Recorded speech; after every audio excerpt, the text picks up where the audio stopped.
Let's start making a coffee bag. You will need, of course, thread, hook, super glue, some kind of foam, 3 or 2 millimeter stick, not so important. Some feather for hackle. You can use soft hackle or you can use rooster hackle. That's up to you. Color of the foam isn't so important. You need this foam to see this fly easily. You will need coffee bean. So coffee bean needs to be proportional to the hook size. You will need to leave at least 1/4 of hook shank free after adding this coffee bean. 1/3 of or 1/4 of hook shank should be free. In order to make this channel, this groove on the bottom of the coffee bean, best tool that I have found is this knife, pocket knife with a saw. This saw from the pocket knife has this really large teeth, and you will need like 10 seconds to make this channel. Some people use file to make that channel, but it's more time consuming, and it's better with a saw, because if coffee bean has some natural cracks from roasting, those cracks will reveal with the saw.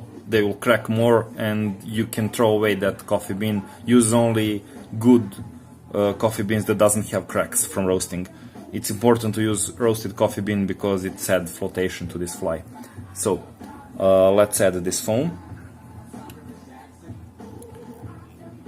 Of course, as I previously mentioned, you can use any kind of foam, any color of foam.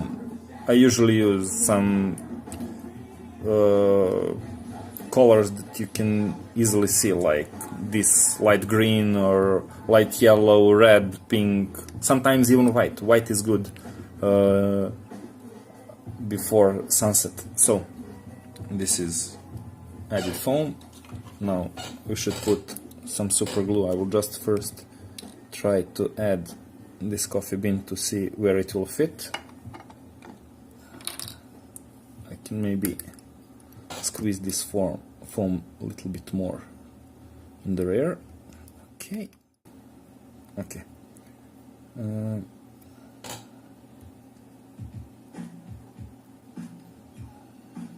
I prefer to put coffee bean like this, so usually coffee beans are asymmetrical, and on this side it has a little bit larger bump than on this side. So I tend to put it like that, but that's maybe not important, that's maybe only some my thoughts. Okay, so let's continue with making this fly. Little drop of super glue, not too much, and then put coffee bean, press it a little bit to glue it better for the foam, and I don't know why, maybe this glue is old or whatever. It won't glue. Okay. This is okay for now. Now you need to add a drop of super glue on the back of the coffee bean also. And after that, use some needle or whatever to spread super glue.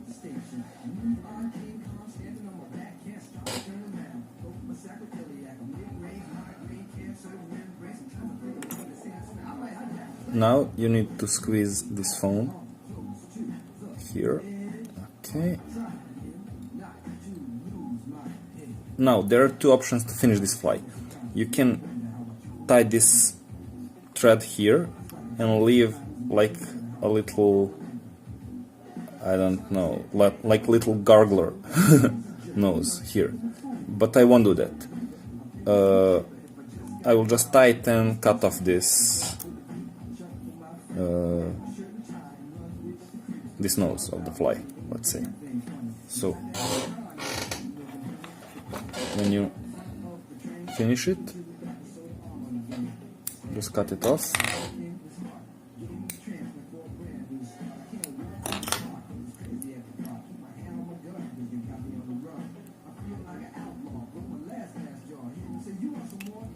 Okay.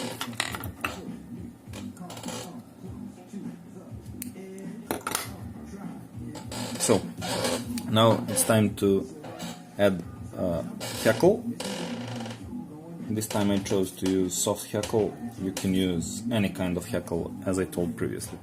This is partridge feather, soft hackle feather, but as I told previously, you can use any kind of feather. And there is a message for me. Okay. So. Okay.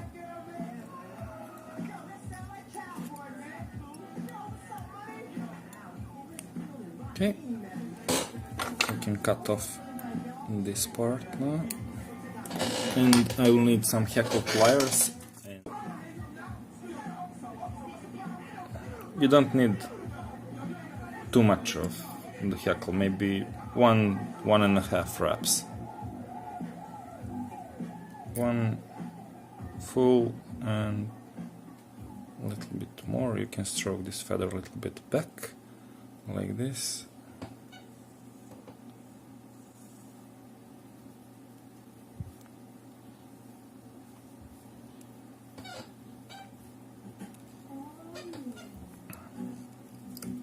So, this is it. That's coffee bug. Perfect fly for summer, for chub, for trout, maybe even for grayling. Didn't catch any grayling on it yet, but I suppose it's chewable.